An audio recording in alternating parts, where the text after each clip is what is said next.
여러분 새벽마다 요한계시록을 이제 한 구절 한 구절 묵상하고 있는데요. 중간에 이렇게 이야기를 들으면 또 이제 이해가 잘 안 되실 것 같기는 해요.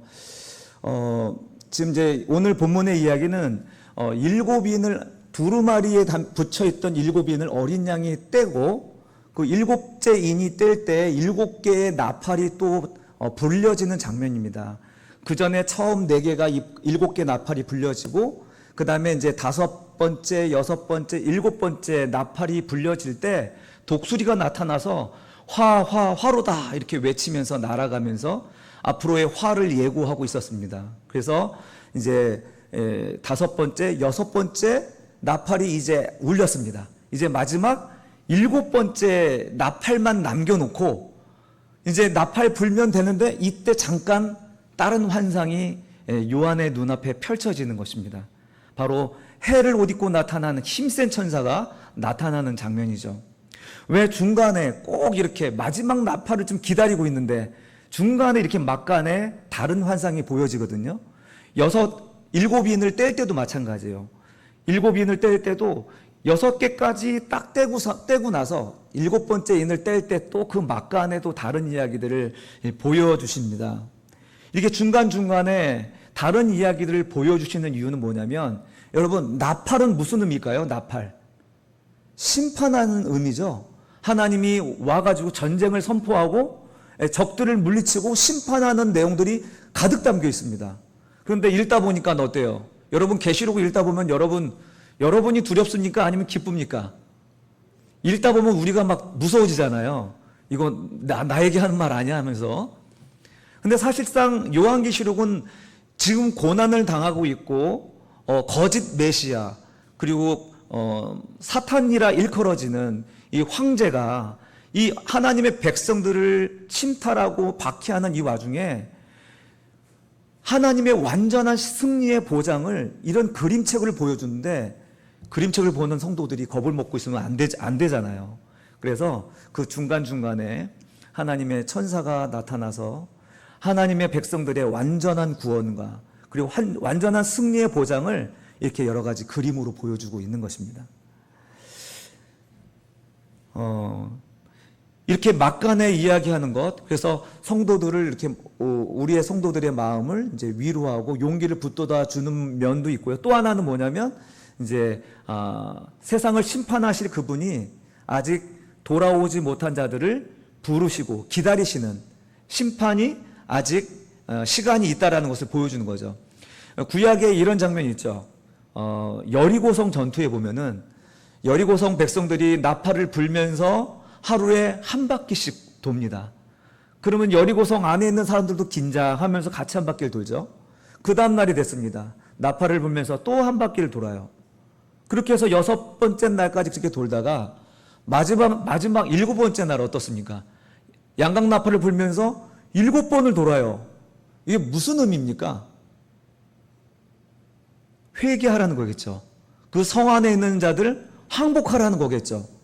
지금 기회를 주고 있고 마지막 나팔을 불고 마지막 심판의 날이 다가왔는데 회개할 자들은 회개하라, 투항하라 이런 얘기 아닙니까?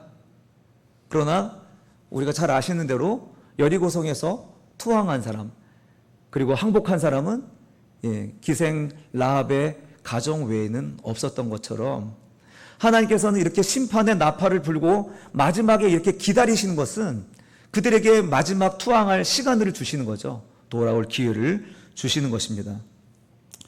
오늘 본문 1절에서 7절 보면은 힘센 천사가 두루마리를 들고 나옵니다. 두루마리.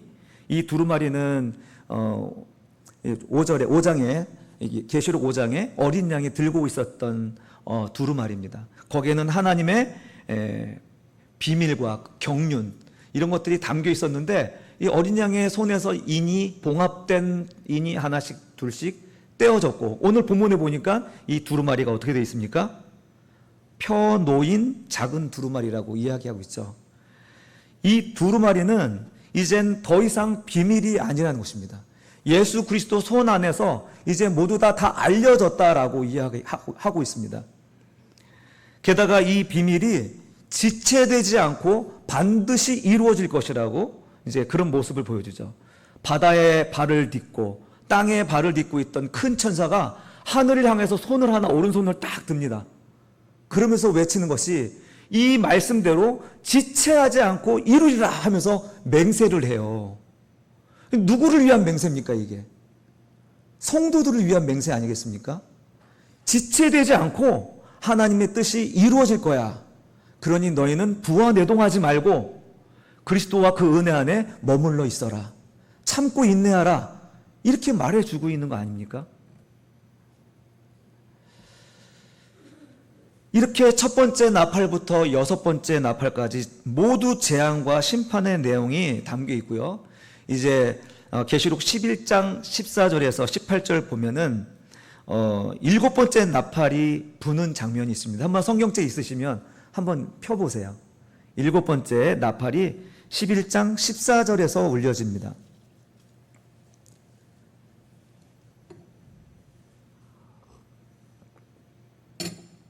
둘째 화는 지나갔으나 보라 셋째 화가 속히 이르는도다 하면서 세 번째 화, 일곱 번째 나팔이 울려지는데요.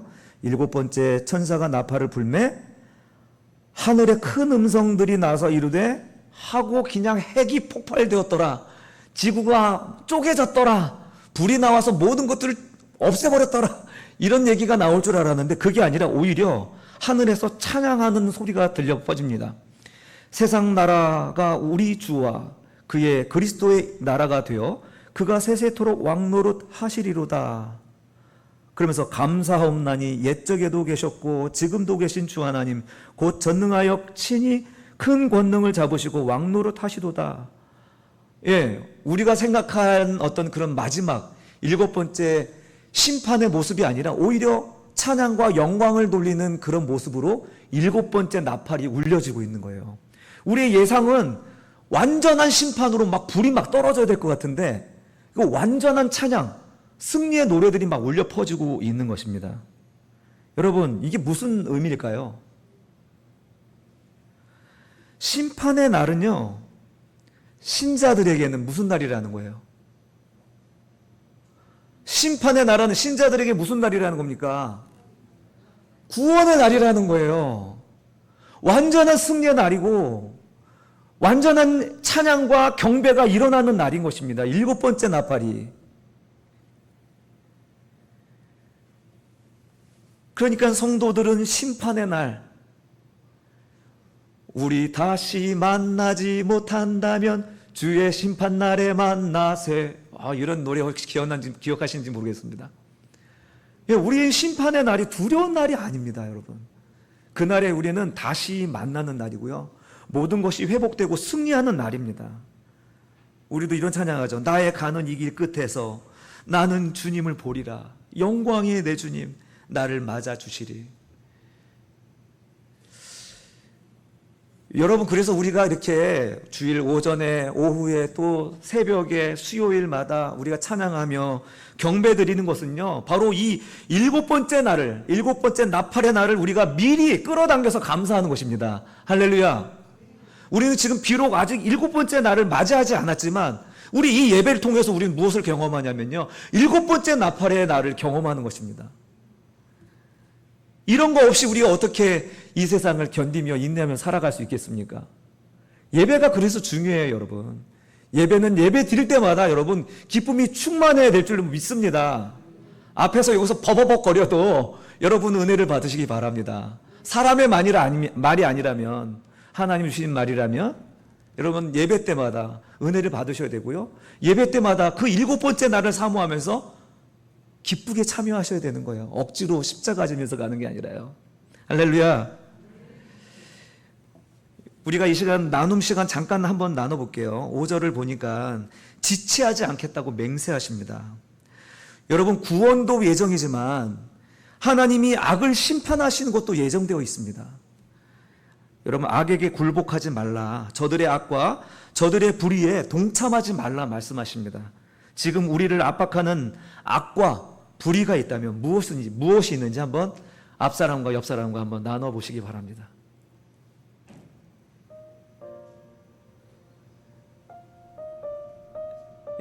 따로 떨어지지 마시고 같이 앉으셨으면 좋겠습니다. 우리 주일 오후에는 짝꿍이 꼭 있으셨으면 좋겠습니다.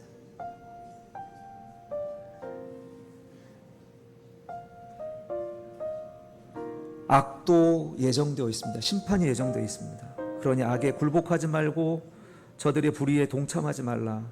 그런데 지금 내가 맞닥뜨리고 있는 악과 불의가 있다면 그게 무엇인지 하소연을 좀 해보십시다. 그 불의를, 그 악을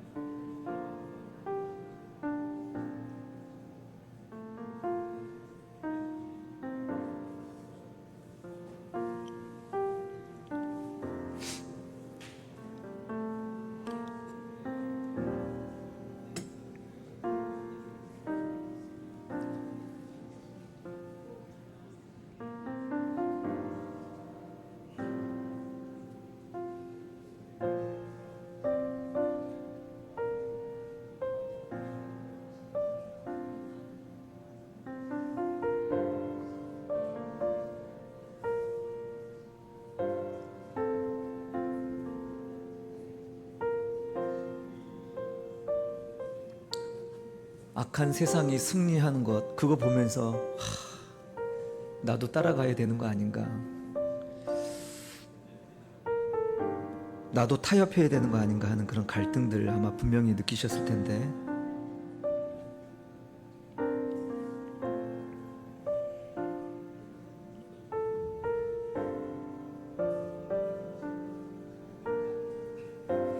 자녀 키울 때도 그런 경험들이 있을 텐데, 자녀 부분도, 직장에서의 부분도, 장사나 산업을 할 때도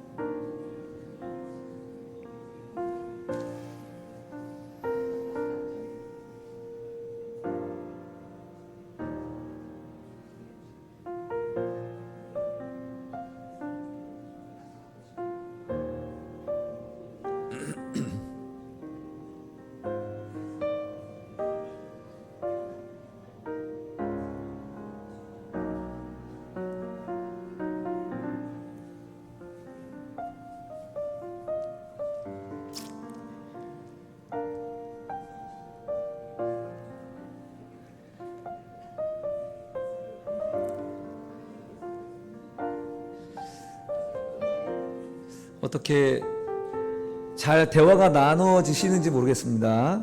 네, 어쨌든 그래도 감사한 건 여러분 졸지 않고 있다는 것이 참 은혜입니다. 이 시간에. 자, 이제 우리 그럼 다음으로 넘어가도록 하겠습니다.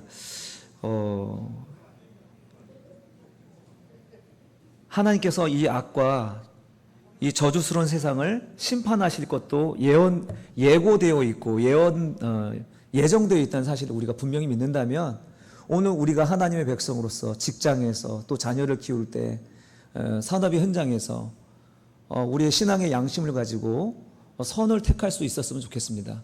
그것이 혹 나로 하여금 불의하고 또 손해보는 일이 된다 할지라도 그것이 우리 그리스도인들에게 위대한 가치가 된다는 사실을 믿고 신앙으로 잘 극복해 나가셨으면 좋겠습니다. 이제 천사는 요한에게 두루마리와 관련하여서 세 가지 명령을 합니다. 세 가지 명령. 이 동사를 찾아보시면 좋겠습니다. 8절에서 11절까지 여러분 찾아보세요.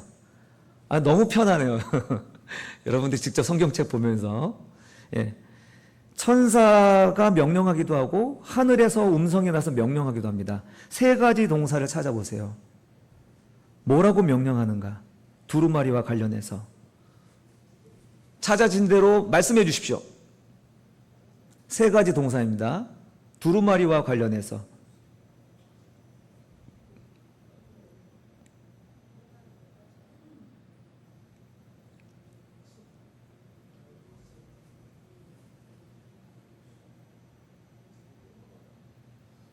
두루마리와 관련해서